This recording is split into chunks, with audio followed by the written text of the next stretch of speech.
आपण सगळेच अशा नेत्याच्या शोधात असतो जो खरंच काहीतरी चांगलं काम करू शकेल, काहीतरी बदल घडवू शकेल। तर आज आपण बोलणार आहोत विलासराव देशमुख यांच्याबद्दल, ज्यांनी हे खरंच करून दाखवलं। विलासराव देशमुख यांचा जन्म 20 रोजी महाराष्ट्रातील लातूर जिल्ह्यातल्या बाभरगाव इथे झाला। ते भारतीय राष्ट्रीय काँग्रेस पक्षाचे एक मोठे नेते होते।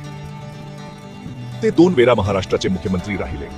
पहिल्यांदा पठिकेट्रशी तेही कहीशी चेस पर्यंत आणि दुसऱ्यांदा अशीचे ते हिरमेची चेत पर्यंत। त्यांच्या चांगल्या कामामुळे त्यांनी लोकांच्या मनावर एक वेगळी छाप सोडली। फक्त राज्यापुरतच नाही तर देशमुख साहेबांनी केंद्र सरकारमध्ये सुद्धा खूप महत्त्वाची कामं केली। त्यांनी ग्रामविकास, विज्ञान आणि तंत्रज्ञान आणि पृथ्वी विज्ञान यांसारखी खाती सांभाळली। ते त्यांच्या हुशार कारभारासाठी आणि लोकांमध्ये असलेल्या लोकप्रियतेसाठी ओळखले जायचे।